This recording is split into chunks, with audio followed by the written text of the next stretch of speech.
एक सामान्य शेतकऱ्याचा मुलगा सह्याद्रीच्या कड्याकापाऱ्यामध्ये असणाऱ्या एका पिंपळवाडी गावामध्ये आमचा जन्म झाला।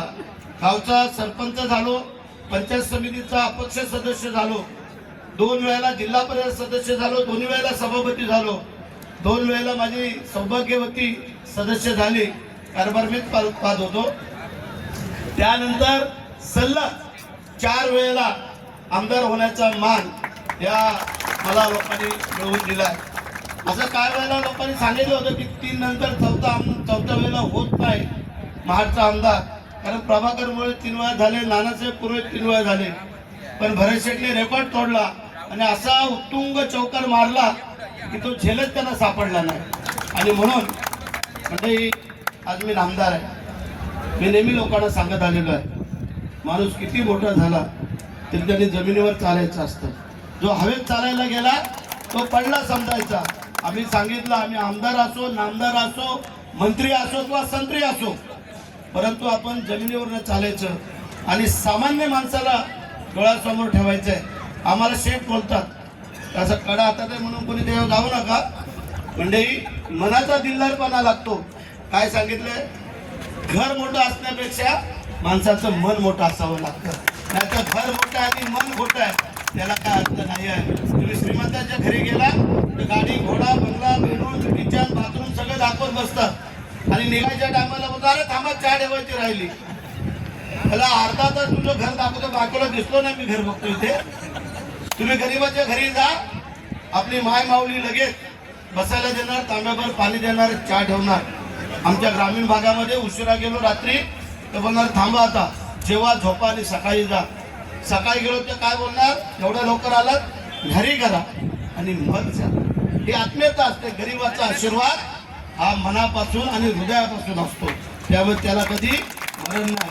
तुमची जर नियत आणि नीतिमत्ता चांगली असली ना, तुम्हाला कोणी हरवू शकत नाही। यावेळेला आम्हाला बऱ्याचशा लोकांनी प्रयत्न केला पण तो यशस्वी झाला नाही आहे। आमची नियत नीतिमत्ता चांगली होती, कारण आम्ही सेठ आहोत, पण ते गरीबाचे सेठ आहोत, म्हणून गरिबांनी आम्हाला निवडून दिलेला आहे आणि म्हणून आम्ही त्याला विसरू शकत नाही। म्हणजे आज येता येता आपण 4 कार्यक्रम, आज एकादशी आहे, बाबूरावांनी सांगितलं वस्तुशी आहे, 2 अखंड हरिनाम सप्त्याला भेट देऊन आलो, तिथल्या मंदिरातल्या देवाला प्रसन्न करून आलो, तिथल्या महाराजांना सांगितलं की आम्ही तुमच्यासाठी काहीतरी करतोय, तुम्ही आमच्यासाठी काहीतरी करा।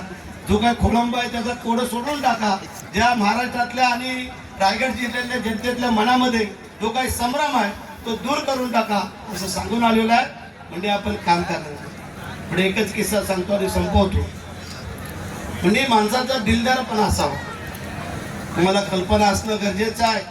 आजकालच्या जमान्यामध्ये ग्रामपंचायतीचा सदस्य पण कोण सोडत नाही, त्याच्यावरनं भानगडी होतात, नाही दिलं तर दुसऱ्या पक्षात। म्हणजे या तुमच्या आत्ताच्या आमदारांनी नामदारांनी या महाराष्ट्रामध्ये इतिहास रचला। महाराष्ट्राचं देऊ केलेलं मंत्रीपद, ज्या वेळेला आमचे मुख्यमंत्री थोडे अडचणीत दिसत आहेत त्यावेळेला आम्ही सांगितलं साहेब तुम्ही अडचणीत असाल तर मी मंत्रिपदासाठी थांबतो। कोणी थांबू शकत नव्हतं, त्यावेळेला थांबलो, पण आता पुन्हा एकदा मला पहिला नंबर भरत शेठचा मंत्रिपदामध्ये आणि ते मंत्रिपद मला मिळालेलं आहे। त्याचा उपयोग आता मी सांगितलं की माझ्याकडे 3 खाते आहेत, रोजगार हमी योजना आहे, खारल्यांचा आहे, फलोत्पादनाचा आहे। आम्ही तोच प्रयत्न चालू आहे माझा। जे आपल्या खाऱ्या जे काय फुटून जे काय आपल्या अनेक एकर शेती जे काय खराब होते, तर आपल्याला 5 जिल्ह्याला जे खातं आहे हे खारल्यांचं खातं 5 जिल्ह्याला आहे आणि बाकी माझं खातं आहे जे काय रोजगाराचं पूर्ण महाराष्ट्राला आहे, फलोत्पादन महाराष्ट्राला आहे। जेवढा पहिला उपयोग माझ्या रायगड जिल्ह्यासाठी करता येईल तेवढा माझा प्रयत्न राहणार आहे। आणि मी ते ठरवलेलं आहे की माझ्या जे काय प्रायव्हेट ह्या तुमच्या खाऱ्या त्यांनाही काय प्राधान्य देता येईल त्याचाही आमचा प्रयत्न आहे। कारण हजारो एकर शेती आपली ही फुकट होत चाललेली आहे, त्याचा बंदोबस्त ही खारपुटी आहे ते काय मॅंग्रोव्ह ते आमच्या शेती खराब झालेल्या आहेत, लगेच त्याच्या फॉरेस्ट टपकतात जशी यांची जमीन का काय। आणि म्हणून जो चांगला प्रयत्न माझ्या या समुद्र किनाऱ्याच्या खाड्यापट्ट्याच्या लोकांसाठी करता येईल तो निश्चित करू। आणि पुन्हा एकदा सांगतो, वैकुंठ आपल्याला आहे, स्कोप आहे, काळजी करायचं कारण नाही। जे काम आता चालू आहे ते त्याच पद्धतीने आपण चालू राहू द्या, त्याच्यामुळे लोकांचं लक्ष लोकांचं वेदना आपल्याकडं कळत असतं. म्हणून तुम्हाला मागे सांगितलं की कबड्डीचा खेळ हा शक्तीचा आणि युक्तीचा आहे. तुमच्याकडे ताकदच असून नुसती चालणार नाही, थोडी युक्ती पण लागते. कारण शिवाजी महाराजांनी युक्तीवरती स्वराज्याची स्थापना केली. आता शिवाजी महाराजांकडे मावळे किती होते?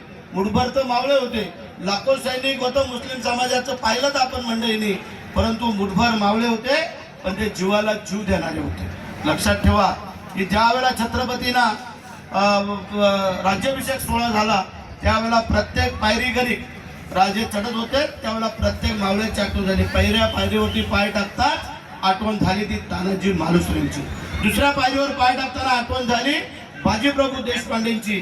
तिसऱ्या पायरीवर आठवण झाली मुरारबाजींची. चौथ्या पायरीवरती आठवण झाली जीवा महाल्याची. आणि पाचव्या पायरीवर पाय टाकताना आठवण झाली शिवा काशींची. हे जर नसते तर हा राजे छत्रपती झाले नसते. म्हणून एकच सांगतो, ज्ञानेश्वर माऊली नंतर जिवंत समाधी घेणं नाही आहे, तुकाराम महाराजानंतर वैकुंठ गमन नाही आहे, आणि शिवाजी महाराजानंतर छत्रपती होणं नाही आहे. जय हिंद, जय महाराष्ट्र, वंदे मातरम. एबीपी माझा, उघडा डोळे बघा नीट.